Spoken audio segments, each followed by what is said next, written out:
Bonjour à tous et bienvenue pour votre rendez-vous hebdomadaire sur les marchés financiers. Aux États-Unis, cette semaine, la confiance des consommateurs baisse à nouveau en février, tout comme les prix de l'immobilier mesurés par l'indice Case-Shiller qui recule de 0,8% au niveau national en décembre. C'est le 6e mois consécutif de baisse des prix.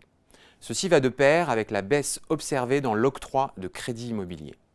L'indice ISM manufacturier progresse légèrement en février, mais demeure en zone de contraction pour le 4e mois consécutif. En France et en Espagne, l'inflation en glissement annuel progresse en février, surprenant à la hausse les anticipations de marché. En Allemagne, l'inflation se stabilise, mais sur des niveaux élevés. Et en zone euro, l'inflation globale ralentit ce mois, aidée par le ralentissement des prix de l'énergie notamment, mais en revanche, l'inflation sous-jacente, excluant les éléments volatiles, dépasse nettement les attendus à plus 5,6% après plus 5,3% en janvier.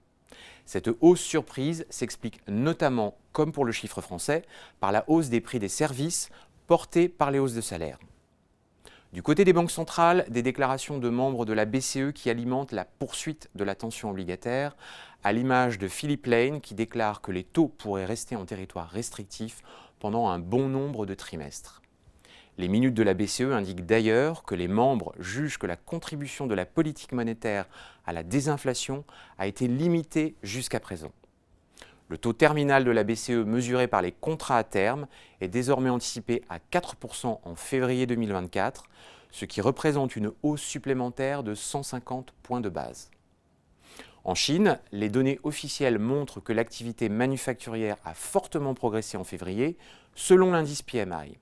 Un rebond de l'activité confirmé par l'étude de Caixin Market. L'amélioration est particulièrement forte dans les mesures de la composante délai de livraison fournisseur. Au final, une semaine de forte tension obligataire souveraine en lien avec les mesures d'inflation et la résilience de l'activité, mais qui ébranle assez modérément les actifs risqués, actions et spreads de crédit. Le 10 ans allemand atteint le seuil de 2,75%, un niveau inédit depuis 2011. Et aux États-Unis, le rendement du taux à 10 ans dépasse désormais les 4%, tandis que le rendement des bons du Trésor américain à 2 ans se rapproche, lui, des 5%. Cet après-midi, nous suivrons aux États-Unis les indices PMI et les ISM pour le mois de février. Bon week-end à tous et à la semaine prochaine.